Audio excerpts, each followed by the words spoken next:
the last video with examples for completing the square. Uh, these problems are dealing with how to do it, and then we also have some inequalities thrown in there. So we have x squared plus 4x plus blank, because remember we're collecting all the x's. Y squared plus 10y plus blank, and then that's less than or equal to negative 20 plus a couple blanks. Okay, I'm going to take 4, divide it by 2, and I get 2.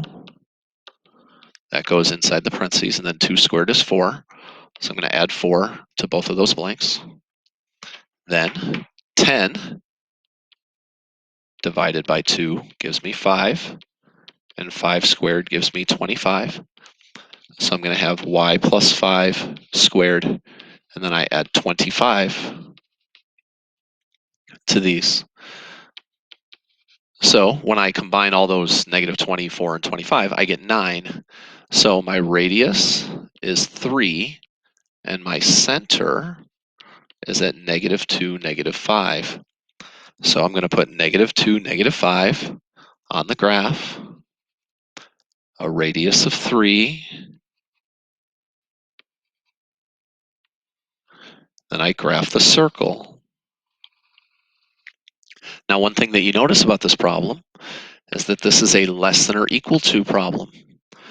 So if I'm graphing something that is less than or equal to the circle, what that means is I'm actually graphing the circle and everything that's on the inside of the circle.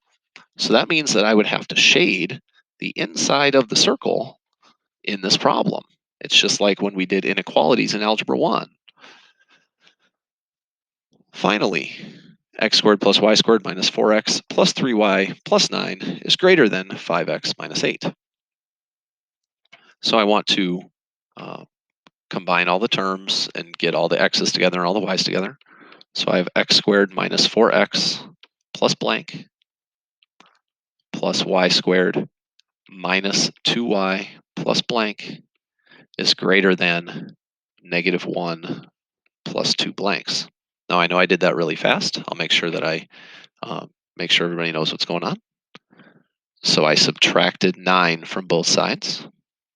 And the other thing I did was I subtracted 5y from both sides. So that's how I got this negative 2y. And that's also how I got this negative 1. Okay, so now it basically becomes like every other problem. So I have x minus 2 squared, because I take that negative 4 and I divide it by 2. And then I'm going to square the negative 2. So squaring the negative 2 ends up getting me 4.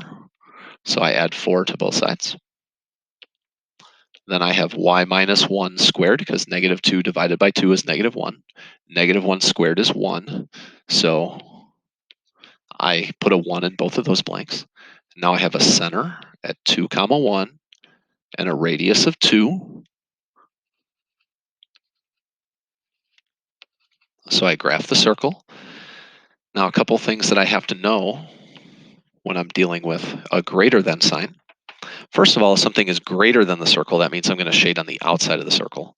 But second of all, since it's greater than and not greater than or equal to, that means the actual circle does not count as part of the solution.